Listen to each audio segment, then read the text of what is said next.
forced, and I don't think it should be put out there as an ultimatum. You want to have the baby. You want to get the father of this baby, who, by the way, has broken up with you, right? You think he still loves you. He may not come back. Isn't that true? Here today.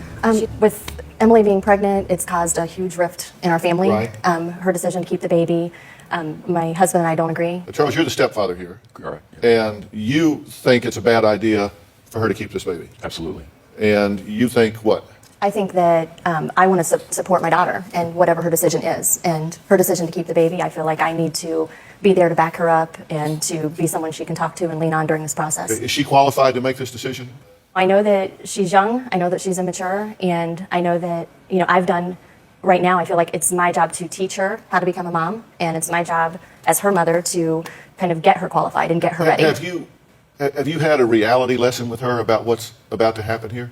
I've kind of gone over the logistics of the cost and what is entailed, and made it very clear to her that her decision to keep the baby, that she's mom. I'm grandma. I'll be there to help support, but she's changing diapers. She's doing all the dirty work. Okay, and I understand, and you can say that with real conviction, but you don't actually believe that, do you? Do you actually believe that she's going to raise this child, she's going to nurture this child, develop this child, mature this child, and you're going to go on about your life and just be grandma? No, I think that I'm going to be a big part of it. I mean, I know I am. Because listen, here's the thing. One thing we've got to do today is we've got to be just completely, brutally honest. Now, that's one of the things that comes with maturity. See, when you're a child, you can kind of have fantasies and you can kind of entertain things. You can get caught up in the romance and the emotion of something. But when you're moving into the real world, then you have to deal with the absolute drop-dead, honest, true facts. So if we're going to have a conversation, we've got to be brutally honest here, right? Yeah. And you're kind of spinning this a little bit. Do you wish she had decided to keep the baby, or do you wish she had decided to place it for adoption? I was concerned about her choosing adoption. I was worried about the pain that she would be going through. Were you having unprotected? Yeah, I was having unprotected, and I was on birth control. Okay, but now you started her on birth control when you found out she was having, and you said, why don't you just go get her a hotel room? That's something that Jeannie remembers me saying. Yeah, I remember him saying that. You remember that's having because come up that was before. hurtful, and I felt like as a mom, what else am I supposed to do?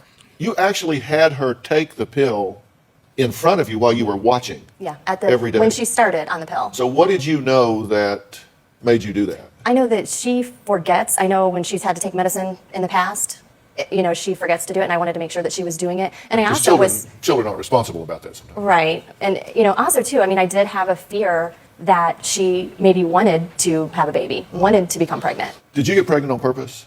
No, I did not get pregnant on purpose. Did you want to get pregnant? No. And you want to keep the baby? I'd like to keep the baby. And raise the baby. But what you really mean is you want to keep the baby so your family can raise the baby, right? No. And I know that, as she finishes school, as she's working, I know that we're going to be watching the baby, or I will be watching raising the baby. I mean, let's be honest. Look, I didn't just come in on a load of turnips. This is not the first teen pregnancy that I've dealt with in the last 35 years. And statistically, the chances of her actually graduating have dropped between a third and a half. The chance of her going to college, teen moms, you know what percent of them go to college? No. And finish and graduate? Just a little under 1.5%. And I think with the whole adoption thing, that is something that, I've been asked, would you support that? It would be hard to watch her go through that, and it would be hard for me to watch my daughter go through the pain of that. However, if that was her choice, if she said, Mom, that's it, this is what I'm doing, then of course I would be there to support her. I think where my problem lies is she has, the choice, and everybody's kind of looking at her, asking what her choice is, and, she puts out there, I'm going to raise a baby, and what are you supposed to do? My older sister, Emily, is 16. We used to be a lot closer than we are now. Emily started to hit this phase where she just started to be mean to everybody. Emily is in a bad mood more often than she's in a good mood. When I found out that Emily was pregnant, I wasn't shocked or surprised because I saw it coming. There was just a feeling I had. She wanted everything to revolve around her. I think that getting pregnant was a goal for Emily. When she found out, she was happy about it. She's never looked at it as a bad thing. Okay, yeah, thanks for being here. You're very well-spoken. And you are 12, right? Yeah. You said you weren't surprised. Why? I definitely wasn't surprised because I kind of saw it coming. I had my own intuition. I really think that she was definitely very happy when she found out she was pregnant. You think she did it on purpose? She wants to say that she didn't do it on purpose, but I think there was a part of her that really did want to get pregnant. You said that you want This is a quote. I want Dr. Phil to make Emily realize she has to get a job and take responsibility for her life. Definitely. I don't think she's responsible enough to be a mother, but I think if she really, really tries, then she can make a great mom. Yeah. Do you think Sis here is ready to be a parent? No, but hopefully she can get ready. Why do you think she's not ready? Because she's very self-centered. It's all about her most of the time. Yeah. You say you think she's frustrated that mom wants her to get a job. I definitely think that. Like, one time we were at the mall just looking for job applications, and she wouldn't even go into the stores to even ask for an application. She didn't want to be there. Yeah. Are you ready to be an aunt? I'll be honest, I'm a little bit excited about being an aunt, but I really want the baby to have a good, responsible mom. The job thing is absolutely true. It's a fight at home, and I've tried to explain to her, you're making the decision to keep the baby, but yet you don't want to go get a job. What do you want to say? I cut you off right before we went. That's okay, but earlier Jeannie said that whatever Emily's decision is, she'll support it. But I think at this age, at 16, she really doesn't know what's best for her. And I think that it's our responsibility as parents to help her make the right decision, not necessarily support the wrong one. And I think the way Jeannie's approaching it is she's almost abdicating her responsibility as a parent. I think we have to teach Emily that it's not the best thing to keep the baby because she's not able to be an effective mother. I don't think that adoption should be forced, and I don't think it should be put out there as an ultimatum. What we've got here, this is like, think about it. We're all lost in the forest. I mean, we're deep in the forest. It's dark, it's windy, it's cold. We are totally lost. And so we all huddle up and say, okay, who is the most confused, disoriented, lost person in the whole group? And Emily raises her hand. She said, well, let's follow her. Yeah. Isn't that exactly what we're doing? Yeah. Who out of everybody involved is least equipped to make this decision? Yeah, probably her. Probably her? Yeah, it would be her. Her It would be 12-year-old her. sister is better able to make this decision because she has some objectivity from it. Nobody has mentioned a word about what's best for this baby. We talk about what you want. You want to have the baby. You want to get the father of this baby, who, by the way, has broken up with you, right? He's gonzo. He's just moved on. But you think he still loves you. He may not come back. Isn't that true? And she doesn't want to deal with that. She doesn't want to hear it. It's really hard for her to deal with it. Do you love him, or is he just the father of your baby? I love him. You love him. And you think he loves you? You think you're going to reconcile? And you said you want to get a little house, and y'all move in and raise this baby. That's right. But he doesn't even talk to you now, right? He avoids talking to me a lot. Are you concerned at all about what's best for the baby? Not what you want to do, but what's best for the baby? I'm concerned that I won't be able to make the right decisions for the baby, like doctors, wise, and all that. Babies that are born to teen moms do much less well in school than babies who are born to older moms. Half of them fail a grade, okay? 2/3 of teen moms are poor, and kids without the dad involved, which is what we have here, are 5 times more likely to be poverty-stricken in life than those who have the father involved. And daughters of teen moms are 3 times more likely to become teen moms themselves, and the boys are 2 times more likely to wind up in prison. So what we have to look at here is that if you decide to do this because it's what you want to do, the future for this child is substantially compromised. I'm a product of a teen mom. My mom was 16 when she had me. She was put in the same position Emily is being put in now, where her parents were, she was being pressured pretty hard into adoption. And she did raise me successfully, and I know that might be that statistic where things worked out, No, I didn't say it was 100%. I Right, said right. you were saying what's in the best interest of the baby. If you had a child and you were standing on the street corner, and the child was going to cross the street, and you checked the stats, and you thought, well, 50% of the time a kid crosses the street, they get hit by a car. 1 in 2, take a shot. Right. Would you do that? No, it's not something that I wanted for her. I would certainly never wish that, my daughter would be a teen mom. I'd never, wished that this would happen. I wish that she would go on and go to college and, get her life together, get married and start her family and all of that. Yeah, but we're talking about the baby, not your daughter right Right, now, because right. you have some divided loyalty here, and the baby doesn't have a voice. I have said before, I am so glad I had boys, because the decisions seem so much easier. And in this situation, I am concerned that boys who get girls pregnant get a pass. We're here talking about this. We're here talking about what to do and what your decision needs to be. Dad's not here. We can't let these boys just get a free pass. I think that's ridiculous. Now, babies require a lot during their first year of life. Now, I asked you to take a quiz, Emily, before the show, right? And I took away her cell phone and all the electronic equipment so she couldn't Google up the answers. So we want to see how she did. Now, I'm doing this not just for you, but for all the teen moms that are out there, because, or all teenagers out there, because I want people to understand there's a lot that goes into this. Now, one of the questions we pulled is, what is the cost of prenatal care? Your answer was $420. You said for the first year, you thought it would be $420.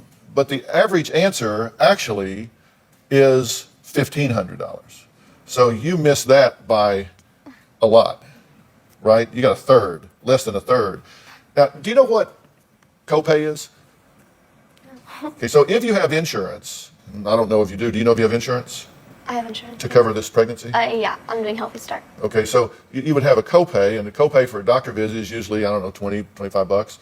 If you go to an emergency room, even if you have insurance, there's a copay. You know how much that is? No.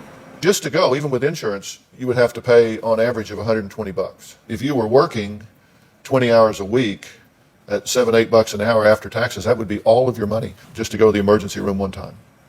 And then you would be broke. Question 2, what is the average cost of baby food for 1 year? Now, your answer on baby food was $300. You think she's high or low? No. Okay, the correct answer is $672. What is the average cost of diapers for 1 year? Your answer was $600. High or low? No. Okay, well, the correct answer was $1,152. This is 320 diapers. That's 1 month's supply. Because a year's supply of diapers, on your budget, you'd be changing a diaper twice a day. But in an average year, you're going to change a diaper 3,840 times a year. What's the average cost to raise a baby for the first year? Your answer was, do you remember? $5,000. $5,000. And the actual cost is $10,158. So you missed that by half as well. Now, that includes food and clothes and prenatal care. Then after the baby is born, you've got to have the follow-up visits and all the injections, all of the things that you have to have. That doesn't include housing. It doesn't include special things like toys and all of that sort of thing. We did our research, and if you work 20 hours a week at minimum wage, you would make $146 a week. That's $7,592 a year. Now, you say extracurriculars could get in the way of that, but let's say you did no extra, you just went to school, then you went to work, you worked 20 hours a week, you would make $7,500. Well, it's $10,000 just for the essentials, so you're now $2,500 short. And then while you're working, you got the cost of childcare, unless mom just says, okay, I'll watch the baby while you go work. Childcare would probably cost more than you would make. So you're in a real pickle. If you pay a babysitter, they're going to make as much as you make on your job. And then if you decide that you want a house with this, say this boyfriend comes back, and you get a house, I mean, you know, even a modest home with utilities, you got to pay electricity and gas. And all this is probably going to cost you $1,000 a month minimum. So you're way in the hole. How did you plan to make all of that up? All the money? Yeah. Because you're coming up about 15,000 short. Well, at first I wasn't expecting the dad to leave, so I was expecting to kind of do half and half. But now it's... Well, but even if he came back, I'm sure he would have an exciting career in the fast food industry. So, I mean, he doesn't have any skills, right? He sculpts. He sculpts? Yeah. Well, problem solved. You guys have been listening to the conversation that I've been having down here with Emily and her family. What's your reaction to her thinking at this point? She doesn't know. She doesn't know half of it.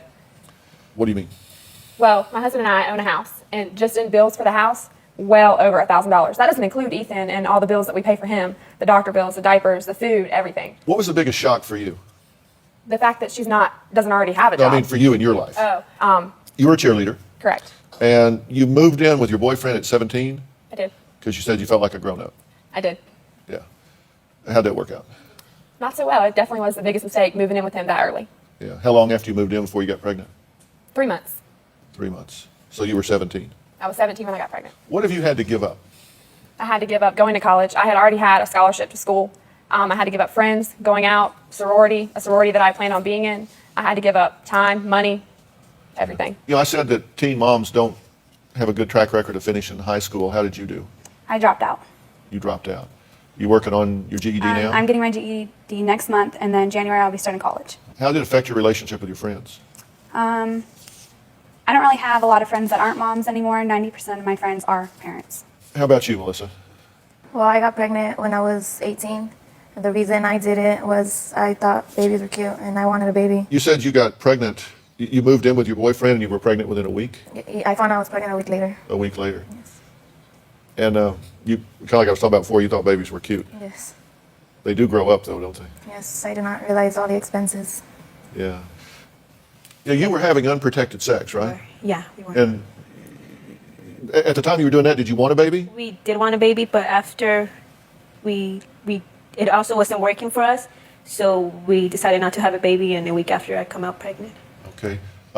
Is he still involved? Yeah, we got married a month after. How are you doing financially? We're not doing so good. How so?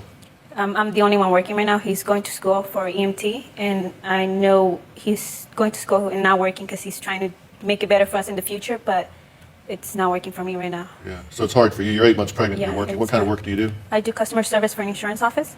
It's not hard, but Do you I get to just sit get down? yeah, I get to sit down, but I just get tired of being there. Oh, good gosh, I'll bet so. Well, Jackie, Courtney, Christina, and Melissa all have one thing in common. They're teen moms, or soon will be, and they've had to make major sacrifices because of this decision of getting pregnant before they were at a point in life where they could sustain themselves, let alone someone else. Now, anything you guys think she needs to weigh in her decision about what to do at this point? Because your decision's over. I mean, it is what it is. You've now got the baby. I'm sure you love the baby. But is there anything she needs to really be thinking about? Yes, if you don't think that you're personally ready for it, then I wouldn't do it. But you have to be ready to give up your life because you don't matter anymore. Every decision that you make is because of the baby. Are you prepared to do that? Yes, I'm prepared. She's not prepared Why do you say that? because I read every book and went to every class and I wasn't prepared. I prepared in every way that I thought I could, but when he came, I wasn't prepared. Nobody's prepared, especially a teenager, especially a 16-year-old who's still in school. I just think you need to think about stuff because not everything's going to be perfect. There's stuff that could go wrong. I'm not a single mother, but I feel like I am because my boyfriend's constantly at school or work. So I'm taking care of the baby by myself. You know, and it's going to be hard. Are you at all concerned about the fact that you're forcing this major life change on the rest of your family? Yes. That's been the biggest point of conflict between my husband and I is, I know that, I'm there to support her with what I'm going to have to do and step up. And, my husband doesn't want any part of it. And it's caused extreme. I mean, it's really getting in between our marriage. Okay, and you said if you're forced to choose, you're going to do what? I would have to choose my daughter. I don't know what mother wouldn't choose their child over someone else. Yeah. And I don't want to do that. I absolutely 100% don't want to do that. But I just feel like I'm kind of in protection mode at this point. I feel lost of how to support her, how to, work with my husband and be able to discuss it because it's to the point where we don't talk about it at all. If we even bring it up, that's it. It's a heated conversation. It leads to a huge argument, and I don't know what I'm supposed to do. But are you protecting her? I am protecting her.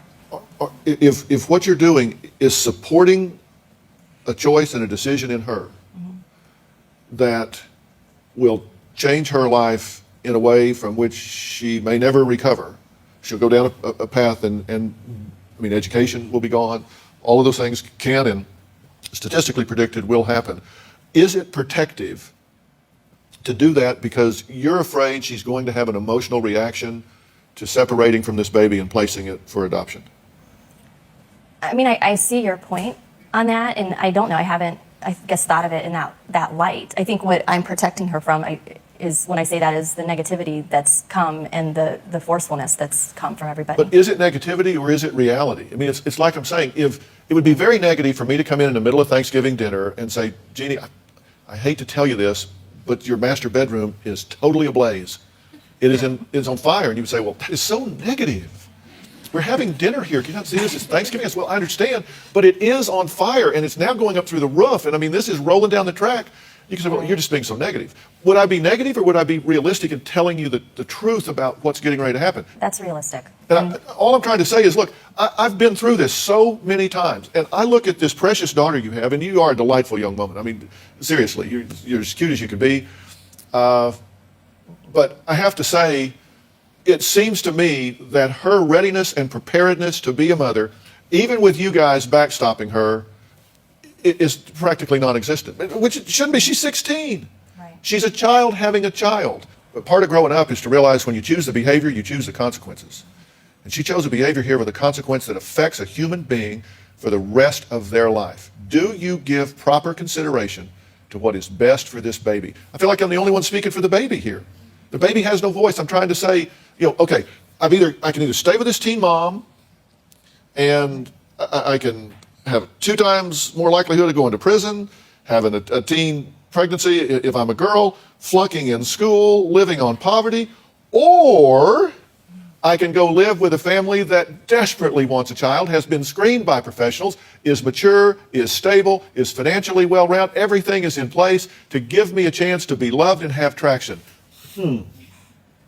I get that. I know. I'm not saying that the best thing for her to do is keep the baby. I don't believe that. What I do believe is that, I guess it's just, I feel like that, I'm trying to protect her feelings, and I know that there's the baby there, and I know I've got to protect the baby's feelings, and I do get that. But And you're trying to I have protect her talked to feelings in the moment, Right. without looking ahead.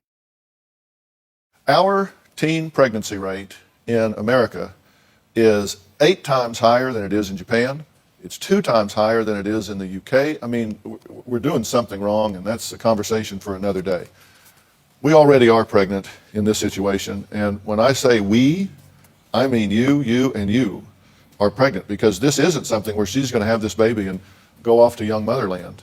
And the reality is, you thought you were 12 years into the mission, 16 years into the mission, but the truth is you're starting over, because you're going to have to raise this baby.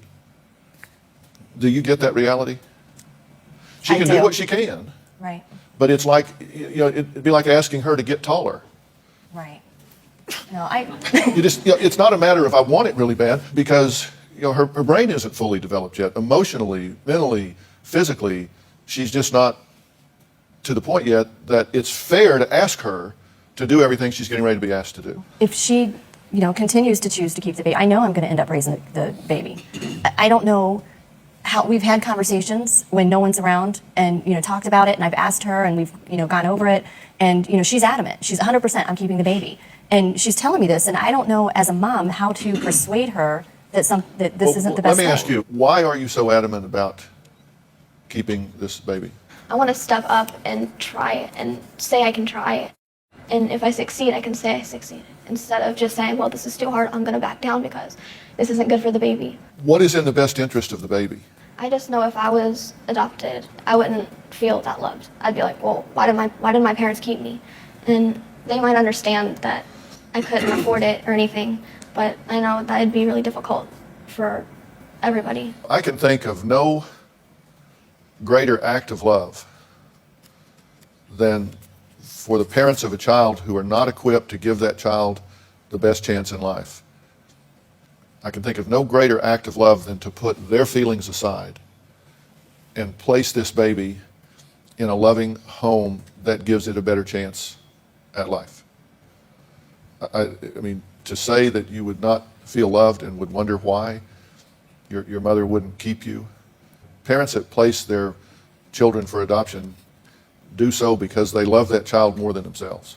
I think you need to have a serious reality conversation with your daughter. I mean, obviously she has no clue what things cost. Yeah, I can see that. She has no clue.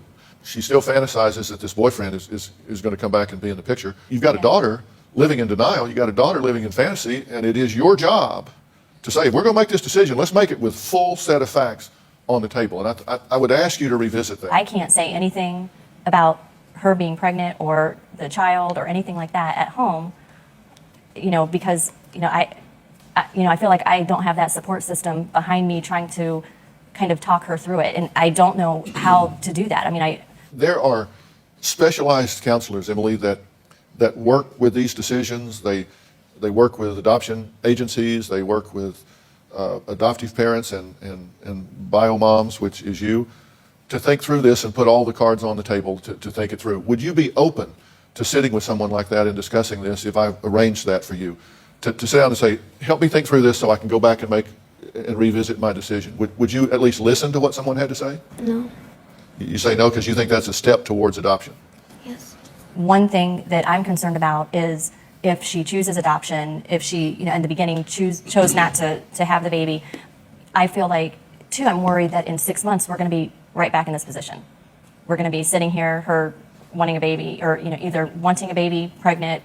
I think she's got it in her head that she wants to have a baby, and I'm going to ask you, if I set this up for you and her to go and sit down and listen with reason to both sides, the pros and cons, and there are cons. I don't doubt. Listen, there are cons. It's difficult. It's a difficult decision to hand that baby over. I get that.